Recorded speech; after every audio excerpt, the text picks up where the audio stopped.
gentlemen, the best resume, the best in you may not be the same. The best in you, the hiring manager may no longer be interested. Why? Whatever that you can do, the hiring manager may not require. I can sing, I can swim, I can jump, I can even fly. That talented. Wow. Sorry, I need somebody to do accounting. Can you do accounting? If you can fly, please go somewhere else and fly. Over here, there's no flying.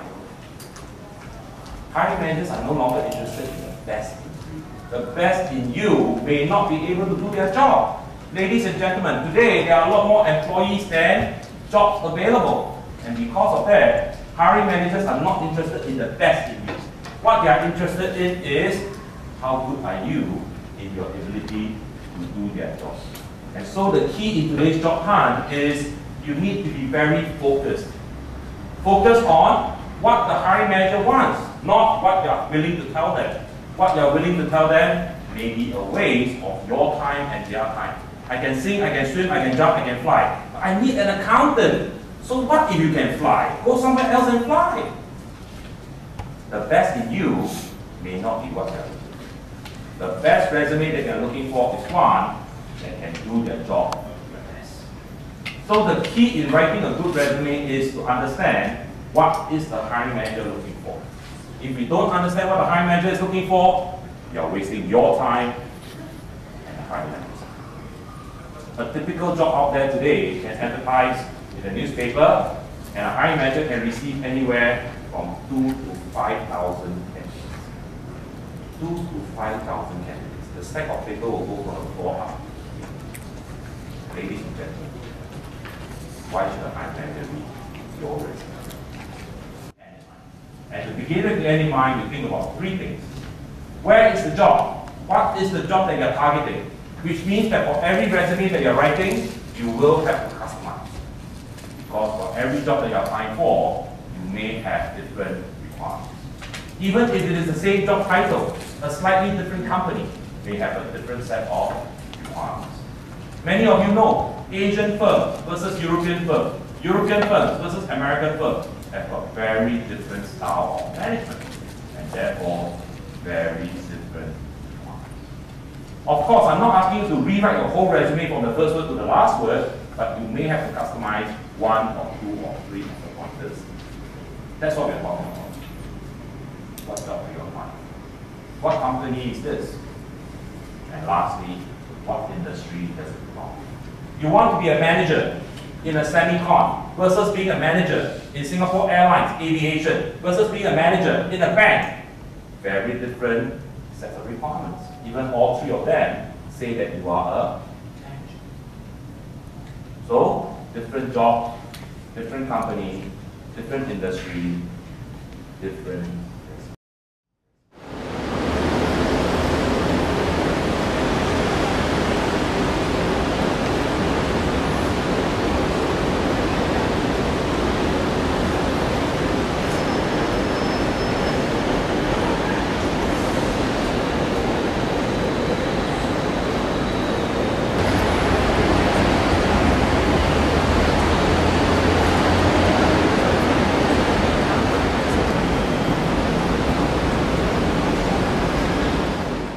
Hiring managers are never taught to look at how your resume looks like. They are always taught to look at what you don't say. So like for example, okay, honestly, if you don't put down the results, if you have a very experienced interviewer, the first question they will probably ask you is, how are their students' results? They will know how to read what you don't say, not what you have said. Because honestly, every other resume will talk about your achievement. What's so special about your achievement? What they want to look at is, what didn't you say about your achievement? And that's where they will zoom. So they will look for gaps in your employment. So they will look for the dates, and then they will say, hey, what do you do from January to August 2006? Then you have that. So you have to be prepared whenever you have gaps in your employment. Okay? Whatever it is, you cannot lie, you have to tell them. What have you done differently from another person in the same capacity as you? Similar wordings. What do you do in the previous job? Web design. The job before that, web design. The job before that, web design. How exciting can that be? Anything that does not add to your chances of getting a job is considered irrelevant. Remove them. Ask yourself, does the hiring manager need to know this? Will this add to my chances of getting the job? If the answer is yes, put it in. If the answer is no, okay? If you are not sure, take it. Pronouns. As I mentioned earlier, there is no pronouns in your resume. Okay? You should have, in proper English, I answered. I handled. But your resume is always about you. So the I becomes redundant.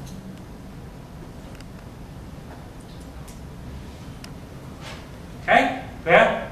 And please, you can use simple past, simple present, or if this is until present, you can even have continuous. That's fine. But please never, never, never plural. Because there's always an I assumed in the front. And the I can never be plural. Okay? So please be very careful. Alright? Simple past, simple present, continuous. Yes. A lot of you think that typos are just misspelled words. So you will just rely on the spell check in which word. Wrong. Typos are also wrong words.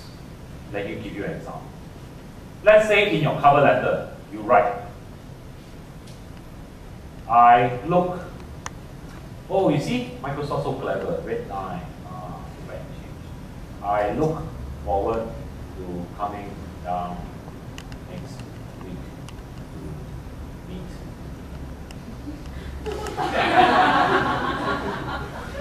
No red line, send. And the hiring manager gets very nervous. Whoa, whoa, whoa, whoa. Scary. What do you all do in Singapore? Is that normal practice? Do I have to do this? No red line, what's wrong? Photograph, you provide a photograph. They ask for an expected pay, you provide the expected pay. They ask for a height and weight, you provide the height. Okay? Whatever competencies that they ask for, you must provide. Remember the ad that we have? They ask for, you want to send more than one? Can. Just don't get hired for the interview.